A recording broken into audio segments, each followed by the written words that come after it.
Dear students, we have learnt about 4 graphs. We have drawn the graphs, we have learnt the definition of the function and drawn the graphs in the earlier session. Now in today's session, I am considering another function, greatest integer function, whose graph I am drawing, and first I give the definition and the meaning of that one and the graph and the domain as well as the range. I have told you in the earlier session, this type of problem is usually asked for a 5 mark question, 1 mark for the definition, 2 mark for the correct graph and 1 mark for the domain and 1 mark for the range. Usually it was asked in the earlier examination. Now this particular function is called as the greatest integer function. Now it is defined like this, a function f from R to R defined by fx equal to x for all x belonging to R, that is x is a real number, assumes the value of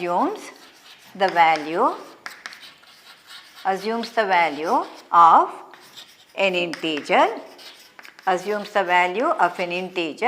less than or equal to x. That is the definition. Assumes the value of the greatest integer.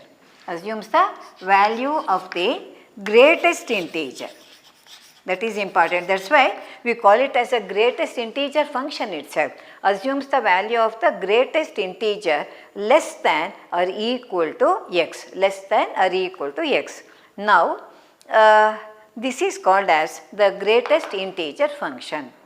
Now, let us know the meaning of this one. What do you mean by that? The greatest integer, or why it is less than or equal to x.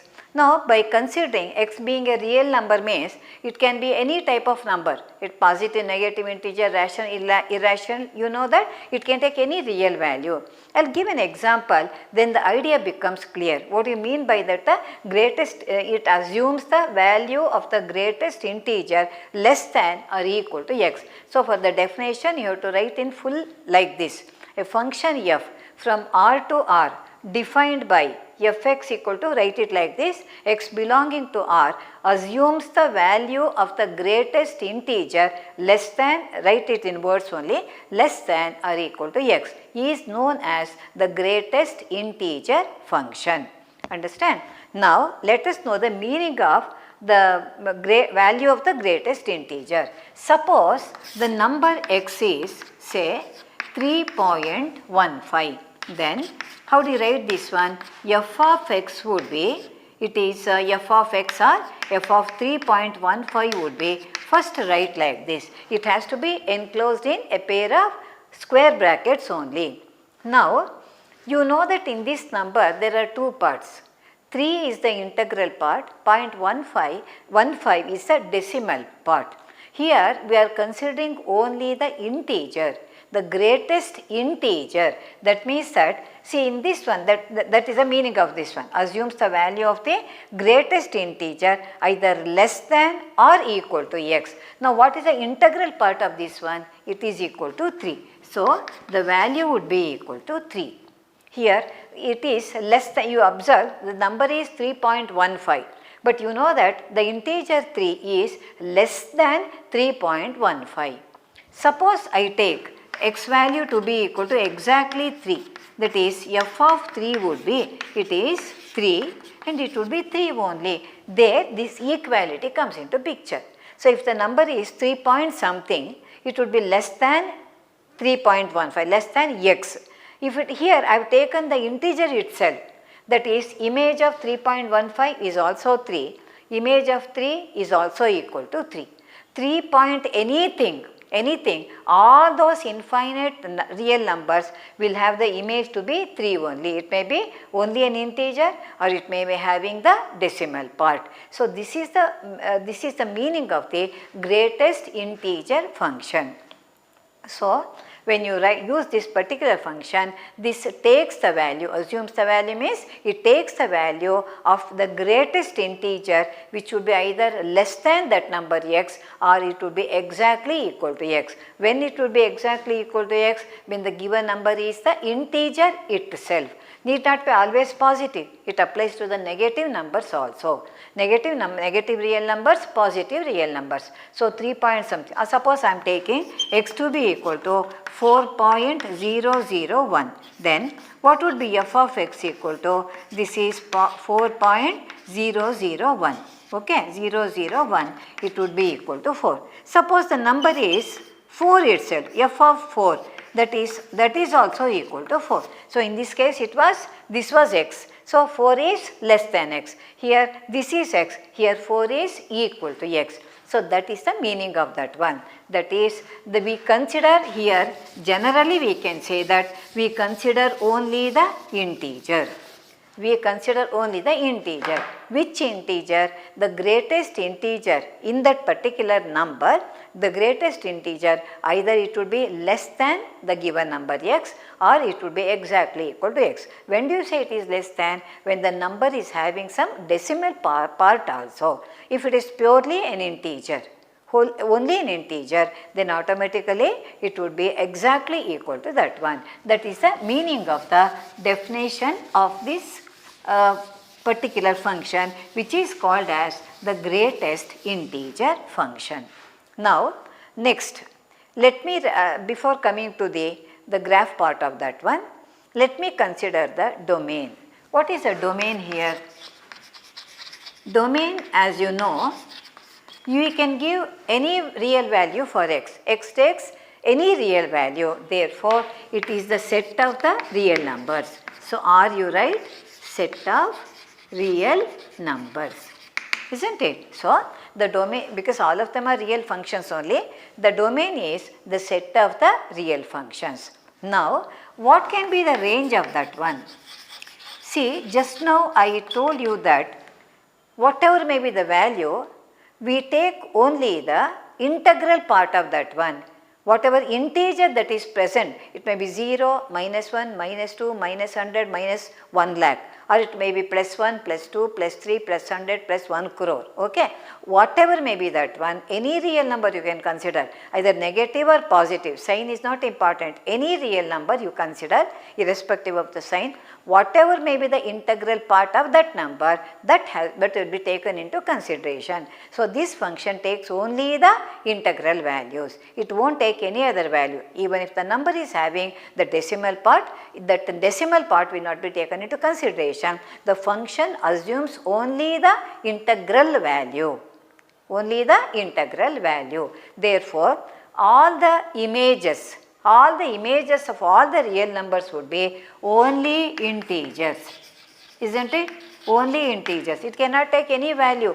Even if it is 100.1, it goes to 100. 100.2, it goes to 100. 100.7, it goes to 100. 100.009, it goes to 100. 100 also, it goes to 100. Like that, any number, a number with a decimal part will always be mapped onto or will have the image integer. Therefore, the range of f is the set of integers.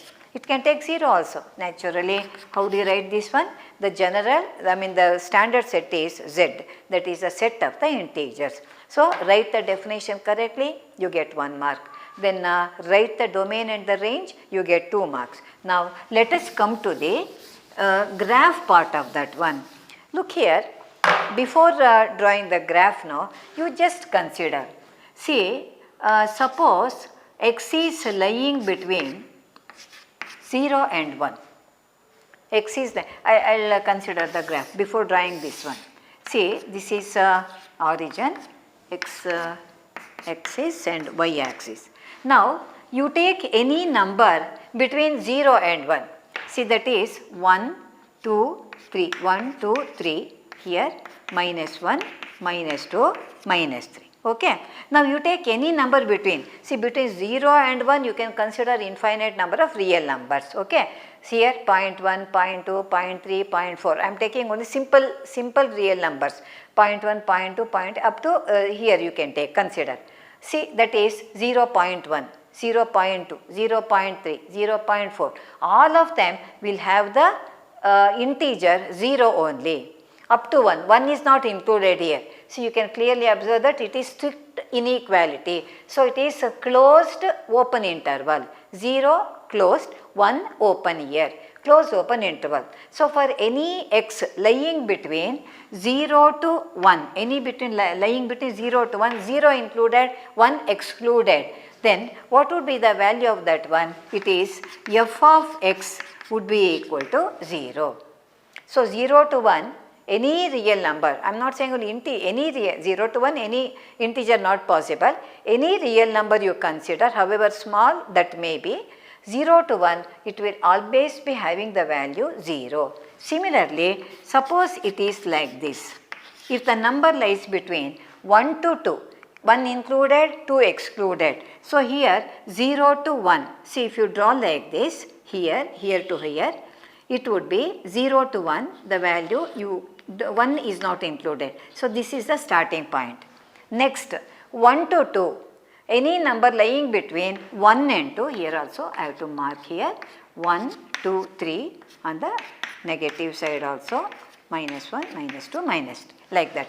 Now, any real number lying between 1 and 2, 1 included, 2 excluded. Here it is 1.1, 1.3, 1.27, 1.113, 1. Whatever may be that one, between 1 and 3, anything, the value of this f of x in this case would be equal to 1. So, here to here, see 1 here you start, here to here if you go, 2 is excluded, this would be the graph here. Okay. So, 0 to 1, if the value of x lies between 0 and 1, f of x would be equal to 0 here. When the value of x lies between 1 and 2, f of x would be, f means it is nothing but y. Okay. Y value would be 1. So, here to here you can see y is equal to 1.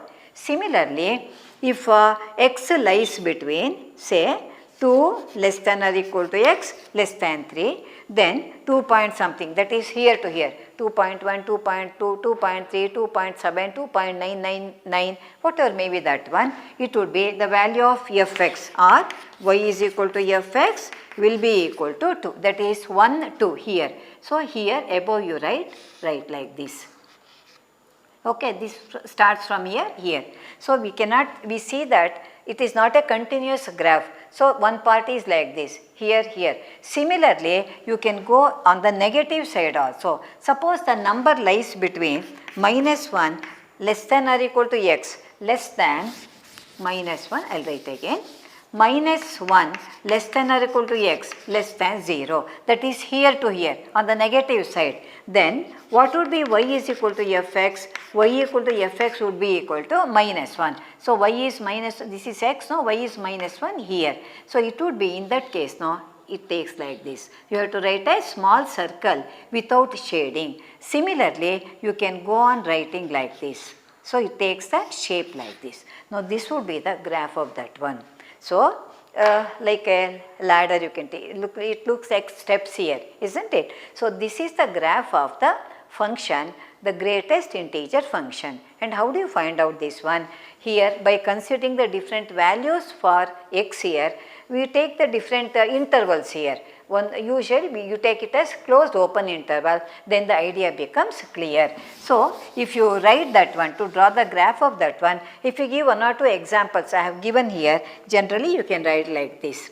First one, if 0 less than or equal to x less than 1, y is equal to fx would be equal to 0. Now, that is why I am darkening this one. So, a small circle of course you have to write. Then, if second one, if 1 less than or equal to x less than 2, y is equal to fx would be equal to 1. So, that is this part I am considering. Okay. Next, third one, if 2 less than or equal to x less than 3 here you take always the inequality, y is equal to fx equal to 2. And that is what I have written. So, it is x is here, y is here. Therefore, y equal to 2 means this is the position I have to write. Similarly, you can take on the negative side also. Minus 1 less than or equal to x less than 0. So, this is the part here. Write a small circle without shading. And then you take another value. Here it is minus 2 less than or equal to x less than minus 1. So, it is minus 2 here, minus 2 is this one, and for all of them, no, of course you have to write f of x equal to minus 1, y is equal to f of x is equal to minus 2. So, that is what I am writing here. It is minus 2, write a small circle, write it like this, it would be minus 1. So, when you consider the graphs here, when you consider the different values for the variable x here, you will be getting the values of y here according to that one, according to the definition. So, any number, any real number lies between two integers like this, one we include, another we exclude here. The value would be equal to the first one here. So, that means that we see in the earlier cases, earlier functions, usually we saw there was some continuity in the function, isn't it? We did not have any break. Of course, in signum function, we had two parts here, two parts were there. In this one, we have the graph looks like this. So, here 0 to 1, 1 to 2, 2 to 3 like that. Here it is minus 1 to 0, minus 2 to minus 1, minus 3 to minus 2 like that. It would be, this is how you have to draw the graph. And remember, you have to write this as small circles without shading, then only the graph would be complete. Many students, they usually don't write it properly. That is that the small circle without shading. If you don't write it, the graph will not be complete and you will not be getting full marks for this one. Now, this is the graph of that particular function which you call as the greatest integer function. So, all these 5 functions I had considered in the previous session as well as in today's session. There were some standard functions we are considering. Now, 2 more general function I am going to define here. I am giving the definition of that function in general. Then I will take an example and draw the graph of one of them. Other one, the next one I am going to give you only the definition. The next one is known as a polynomial function.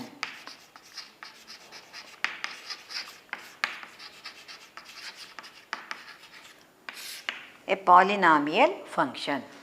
Now, it is also a real function, a function f from R to R, from the set of the real numbers to the set of real numbers, defined by a function f from R to R, defined by, it is defined like this, y equal to f of x equal to a0 x to the power 1, a1 x to the power n minus 1, a2 x to the power n minus 2, etc., etc., an.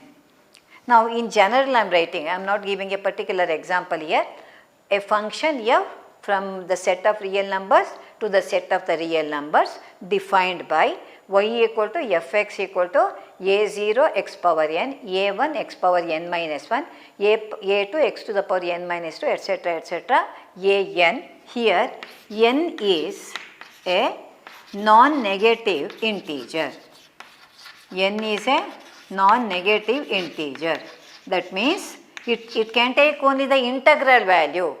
It can take only the integral value, and what are a0 should not be equal to 0, a0, a1, a2, etc., they belong to R. If a0 is 0, first element, this term will not be there, it becomes, the degree would be n minus 1, that is the meaning of that one, or else you just take all of them are real numbers. So, I hope you know the name of this one. Whenever a constant is given with a variable, we call it as the coefficient. Here a0, a1, a2, etc., an, they are called as coefficients. Okay? The number, the constant with a variable is called as the coefficient. So, n, what is n? N takes only the integral value, 0, 1, 2, 3, non-negative I am writing. So, start with 0, 1, 2, 3, 4, any value it can take, and the coefficient, they are all real numbers. So, a function f from R to R defined in this way is called a polynomial function. This is called as a polynomial function. Now, here x is a variable, it takes, the degree would be some number, whatever may be that number. I will give an example here, then you will understand this one. Y is equal to f of x is equal to 2x cube plus 3x square minus 4x plus 7. Now, look at this one. Here, what is the value of n here? N is equal to 3. That means you can say it is a third degree polynomial. Now, 2, 3, minus 4 and 7, what do you call them? They are called as the coefficients. Okay. So, this is a polynomial function. Or you can write another example, y is equal to fx equal to root 3 into x square plus 9. Some polynomial, of course, there is no need that all the powers should be in the decreasing order like that. So, here you observe that some other powers are missing here. We are having a second degree term, there is no first degree term, we have got a constant here. So, these are the different examples of polynomial function. So, a polynomial function is defined when n is a non-negative integer, a0, a1, etc., an, they are all real numbers. Then a function f from r to r is defined like this, y is equal to fx equal to a0 x power n plus a1 x to the power n minus 1. You observe that the degree of x would be decreasing and decreasing. It may have any number of terms here, and some terms in between may be missing. When a term is missing means it is, see, it is like this. You can write 0 into x plus 9. When a term is missing means x will not become 0 here, the coefficient becomes 0.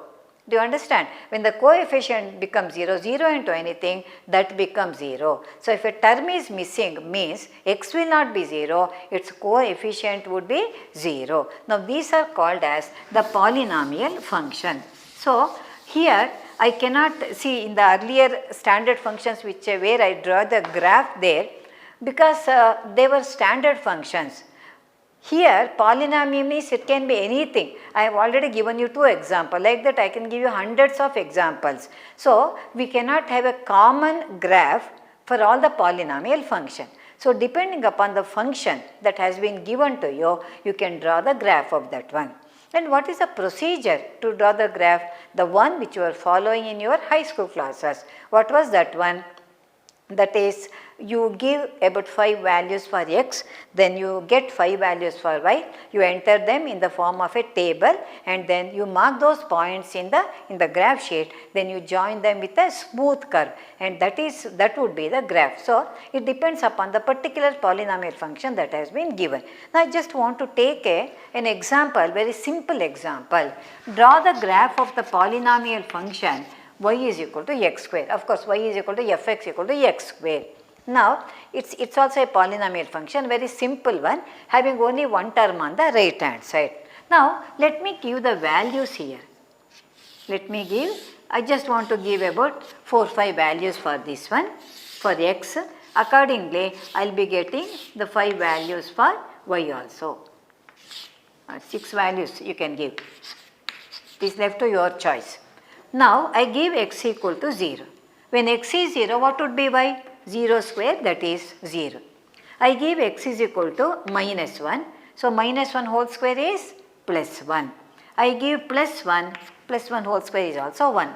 Minus 2 whole square is 4. And plus 2, that is 4. Then minus 3, that is 9. You can take one more value, plus 3, that is also 9. You observe that because it is a square term here for this particular polynomial function, values of y will always be positive. Value of y will always be positive. X can take negative value or positive value or 0, but y would be always positive. Now, let me draw the graph of this one. What is the first step? You have to draw the x and y axis. And then mark the origin. Then you can usually we consider the integers on both the sides for our convenience. So, 1, 2, 3, 4, and here 1, minus 2, minus 3. Here also, of course, negative side we need not write here because the value of y is not at all negative. So, here you observe that 1, 4, 9 like that. So I can take it as, say, it is 2, 4, 6. So it is plus 2, plus 4, plus 6, plus 8, plus 9 like that. Okay, sorry, plus 10 like that. Now let me consider the values. When x is 0, y is 0. You know that origin is having the coordinates 0, 0. When x is minus 1, this side, y is plus 1. So in between I am considering a point. When x is plus 1, then also y is plus 1.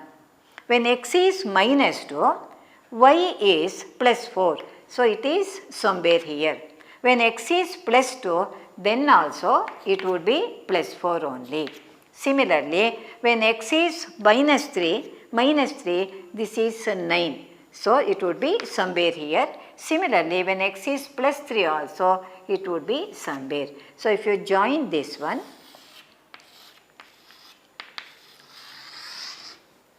if you extend like this is the curve y equal to x square. I hope you have learnt about this one. This particular type is called as a parabola. The graph is called as, this curve we call it as a parabola. So this is how, see here, that is what I told you. In the previous standard functions, the graph would be a fixed one. Here any polynomial I can consider. So depending upon that one, I have taken the simplest one so that you can understand. So joining with a smooth line, we can get the graph of this one. And whatever polynomial is given, you give different values for that one, then you can find out. Suppose I have a function like this, y is equal to x plus 1. This is also a polynomial. Now you give x equal to 0, y would be, let me write in the form of a table only, here like this. Suppose I give the value x equal to 0, y would be equal to 1. When x is 1, y would be 2. When x is minus 1, then y would be 0. And when x is 2, y would be 3, isn't it? Then you can certainly, you can mark the points here. Now origin, the x and the y axis. See, when x is 0, y is 1. This is the point. When x is 1, see here, as you know, we mark them 1, 2, 3 like this. On the negative side, minus 1, minus 2. When x is 0, y is 1. So we write the mark the point on the y axis. When x is 1, here, what's the value of this one? This is 1 and this is 2. So this becomes a point here. Correct? Then when x is minus 1 here, what is the value of y? Y is 0 means the point lies on the x axis. When x is 2, y is 3. So you take a point. When you join them, this is what I am getting. So what is this one? It is nothing but a straight line. So depending upon the function that has been given, depending upon the polynomial function that has been given, we give different, better you give about 5 values, easy for us to join them. So when you give about 5 values, usually we give 0, plus 1, minus 1 and plus 2, minus 2. Then we will be getting the values of y according to the polynomial function that has been defined. Then join them with the help of a smooth curve that gives you the actual graph of that particular polynomial function. So in the earlier one, y equal to x square, you can see that the domain was the set of the real numbers. I could give any real number, any real value for x, positive side or the negative side. But whereas for the range, I was getting only the positive numbers, isn't it? Because the function was defined as y equal to x square. X square means even if x is negative, y becomes positive. So what you can say, the range of the function would be containing all x such that all x square such that x belongs to real number, set of the real number. So it would be always non-negative, we can say. The value of y would be always non-negative. So non-negative real numbers you can say. Now the last type of function I want to define is the rational function. Actually we had done one problem two problems considering the domain of the rational function. See, you learnt about the rational number in your high school classes, isn't it? How do you define that one? Any number of the form, rational number I am saying, any number of the form p by q where p and q are integers and q not equal to 0. That is how we define. Consider a number of the form p by q where p and q are integers. So, I am using the set notation. P and q, they belong to z. Z means set of the integers. Condition is the denominator q should not be equal to 0, because you know that the division 0 would be in the denominator position, we will be dividing, which is not defined. Division by 0 is not defined. So, q should not take the value 0, but for 0 it can take any integral value. Such numbers are called as rational numbers. Now, I am considering here rational function. So, same type of definition. Suppose I take two functions f(x) and g(x). I am considering the polynomial function. There I was considering in defining the rational number, we were considering the integers. Because we are discussing about the function here, instead of considering the number, I am considering the polynomial function. If f(x) and g(x) are polynomial functions, then you can take hx equal to f(x) divided by g(x). Under the condition g of x should not be equal to 0. Here also that condition is there. So, when f(x) and g(x) are any two polynomial functions of x, I am not saying anything about the degree of x here. See, degree of this may be more or this may be more. Irrespective of that one, if f(x) and g(x) both of them are polynomial functions of x and gx is not equal to 0, then hx equal to fx by gx is called a rational function. For example, here 2x square plus 3x plus 1 divided by 3x square plus 2x plus 1. Now, we call it as a rational function. You observe, numerator is a polynomial function, denominator is a polynomial function. So, this would be h of x. Now, this is called as a rational function. Both the numerator and denominator should be polynomial function. See here, of course, I have taken both of them to be equal of the same degree, or it can be like this also. hx would be equal to, say, x plus 3 divided by 2x square plus 7. Here you observe, degree of the numerator is 1, of the denominator is 2, isn't it? Or I can take it as, see, 2x cube plus 3x plus 1 divided by x square plus 4. You observe the degree of the numerator is more than the degree of the denominator, whereas they were equal. Here this was less than this, here this is more than this one. So, we do not specify anything about the degree of both the numerator as well as the denominator, whereas it has to be of this particular form. It should be of the form fx by gx, where both fx and gx, they should be polynomial functions of x, and the denominator g of x should never be equal to 0. So, this is called as a rational function. Now, this completes the topic on the chapter, chapter relations and functions. So, we have started with the Cartesian product here, the ordered pairs, the Cartesian product, and using that knowledge we defined a relation from one set to another set. Then we learnt about the functions from one set to another set, and we have calculated the domain and the range of the functions as well as the relations here. We know the definition of domain of a relation, domain of a function, etc. And then we have learnt about some standard functions whose graphs also you have learnt. So, go through all of them properly, because this concept of function is a very important function, because we study, whenever we study any other chapter, it depends upon the definition of function, because we will be considering different types of function. It can be trigonometric function, algebraic function, exponential, logarithmic, whatever may be that one. All of them, they are called as function. So, you should know the correct definition of a function, the domain as well as the range, all of them. So, go through them properly. So, this completes the second chapter. In the third chapter, you will be studying about trigonometric function. So, whatever trigonometry you have studied in your high school classes, you should study them properly and come well prepared, because when I start trigonometry, you should have a basic knowledge about trigonometry. Then only you can understand what I will be teaching in the coming sessions. Thank you.